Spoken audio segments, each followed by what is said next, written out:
Hi YouTubers and subscribers, it's time for a garden update on the homestead.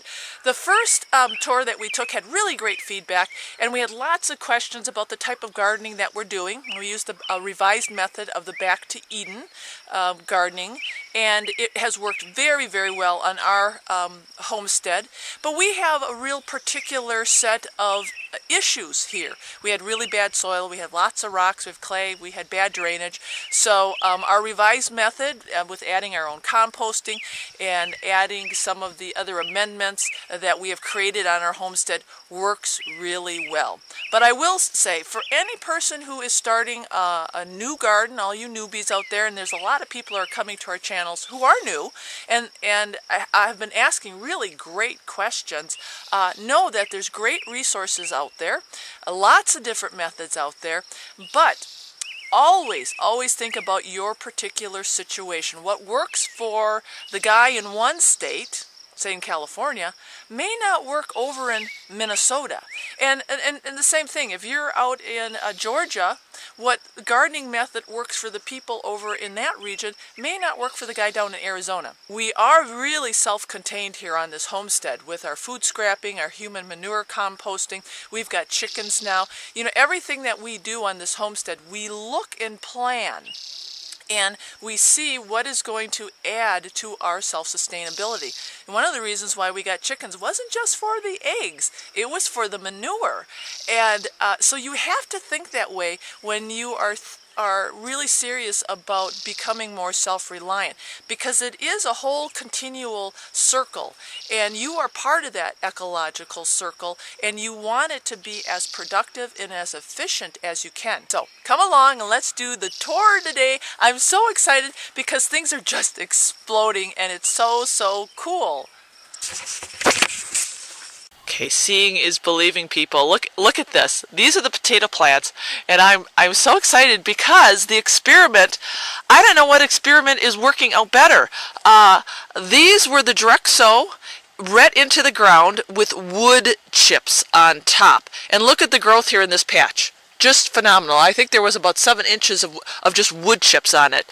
Then my husband decided to do these over here, and these again started in the soil, but he didn't add wood chips, he added mulch to it. But look, great phenomenal growth.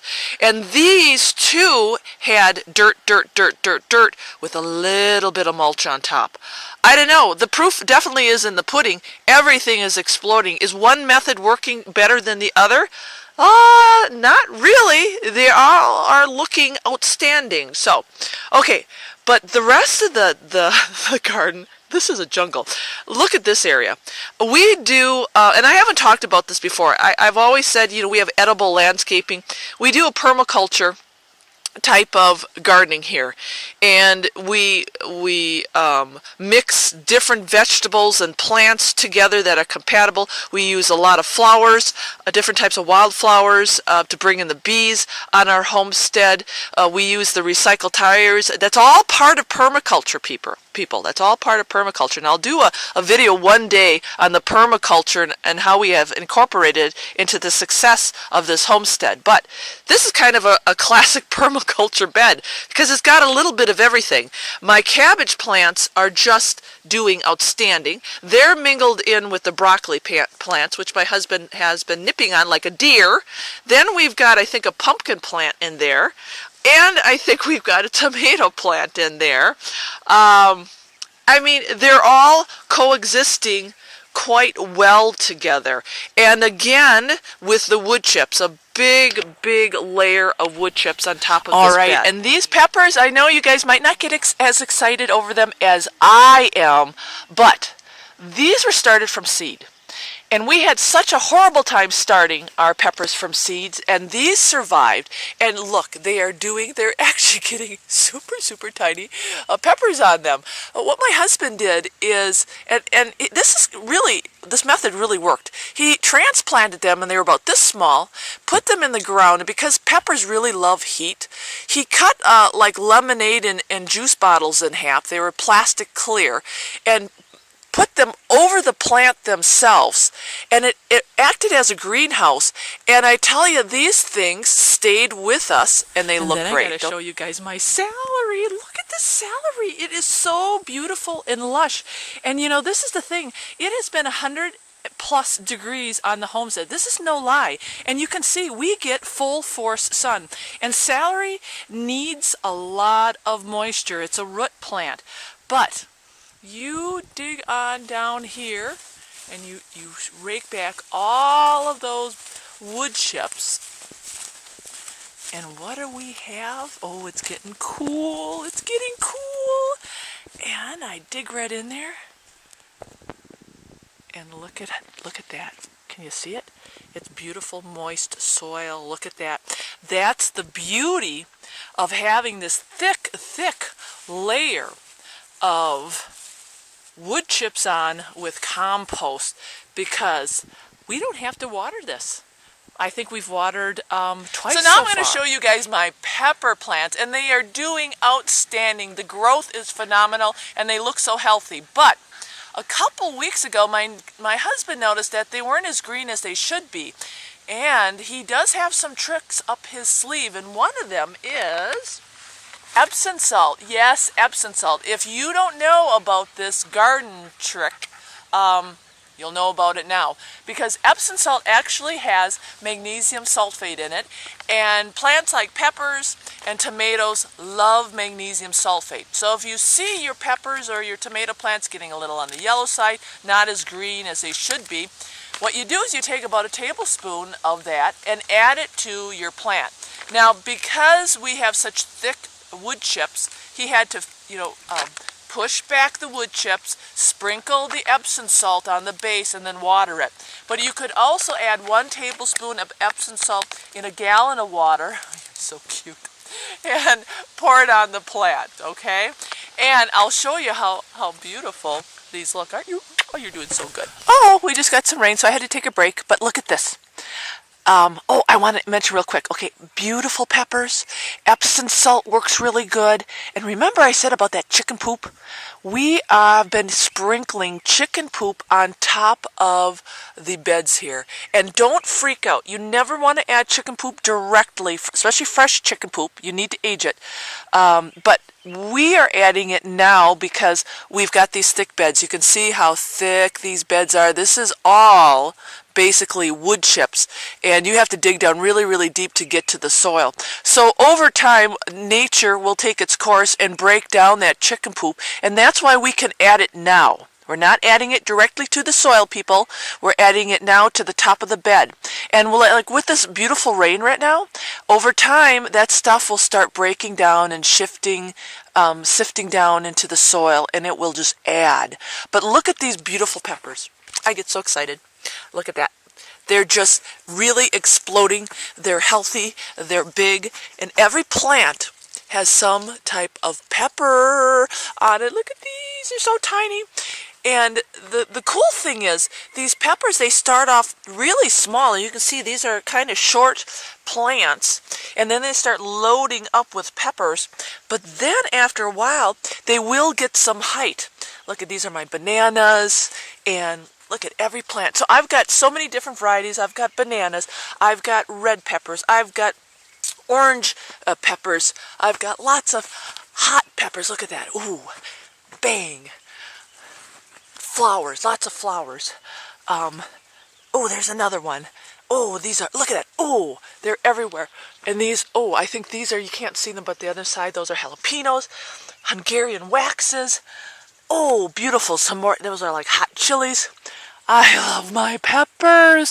So that's kind of the update on the beautiful peppers. And the other thing you are not going to believe, and this is so exciting, because if you remember in my last video, I was talking about the tomatoes as I stood here and said, these tomatoes are a little bit small, but once they take off, they're going to take off. Well, look at this. They are getting to be half bush, half tree size. And it happened within, really, people, 2 weeks. When tomatoes up here take off, they take off. And you can see, I mean, these are our cherry tomatoes. Look at this. We've got some beef masters. We've got some Romas, but I'm just going to walk. Look at this. Look at how beautiful. And I'm going to look real close here. These are getting super, super thick.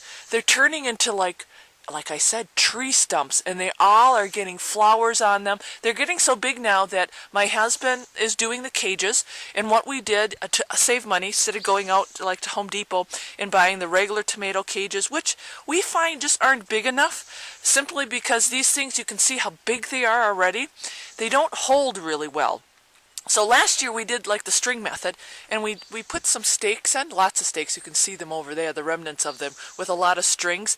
Even that didn't work well. It was kind of a mess because the fruit, the tomatoes got so big and the vines got so heavy that things would drip over, and the rope just wasn't holding it. So because we have chickens and we have leftover fencing, oh, that was so cool that we had leftover fencing. We utilize everything on our homestead so we don't have to keep reinvesting money. He made all these beautiful tomato cages. So isn't this awesome? Now the other thing I want to point out, and I'm sure a lot of you very smart gardeners who could give me some advice, this is for the newbies. If you're starting a new garden and you haven't grown tomatoes before, we grow what's called an indeterminate type of tomato, and that's usually your cherries, your beef masters. They grow like a vine. And what happens is they develop suckers, and the suckers take a lot of energy, and it actually takes away from growing big fruit.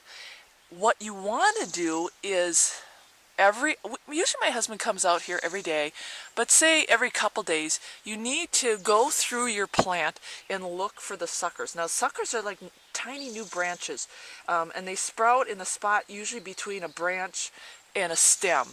And if you look here, he's done some pruning already, but you start at the base here, and then you start looking at the whole plant. And usually what you want to do is you see where the flower is, and that's where you want to take the sucker. Anything below the first flower cluster, you want to start breaking off. Now it looks like these need to be pruned back a little bit more than what he's doing, but say I've got this one here, just take that one off.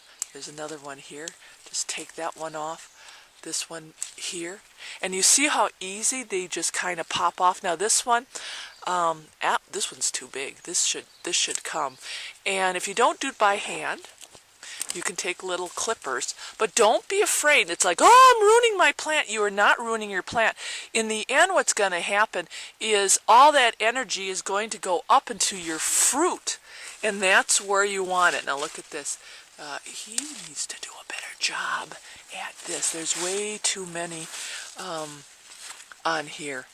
So don't be afraid to trim it up, and you will have some beautiful, beautiful fruit in the end. But people look at, oh, glorious tomato plants, and they exploded. Okay, let's get going. All right, and here's the other exciting thing. Remember I showed you this is our little terraced side hill. Look at what's in here.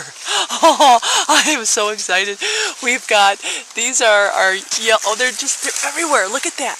I think I'm going to need to do some picking. These are our yellow zucchinis. Look at that. We've got our black beauties. Oh, here's a picker. Look at that. Oh, look at that one. I didn't see. Oh, this one's huge. I didn't even see that. Oh, and there's another one back there. So isn't that, I mean, this is just producing so well. Oh, and this is our first year doing, this is a different variety. When I come out to my garden here and I see this wonderful produce that I get, it's just so rewarding.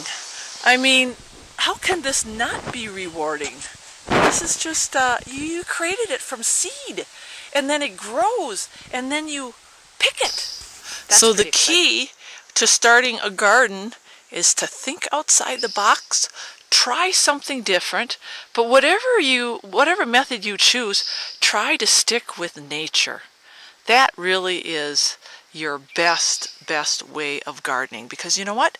God didn't get it wrong. He didn't get it wrong. So remember that, people.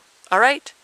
Another beautiful day on the homestead. Sun is out. It is outstanding. God bless you guys. Thanks for visiting. Thanks for the comments. Keep them coming. Don't forget to subscribe. If you are a new subscriber, welcome to Starry Hilder's channel. And there's always going to be more to come. Listen to those birds. Oh, this is great. Praise God. We'll give it an update in a couple more weeks. Keep watching.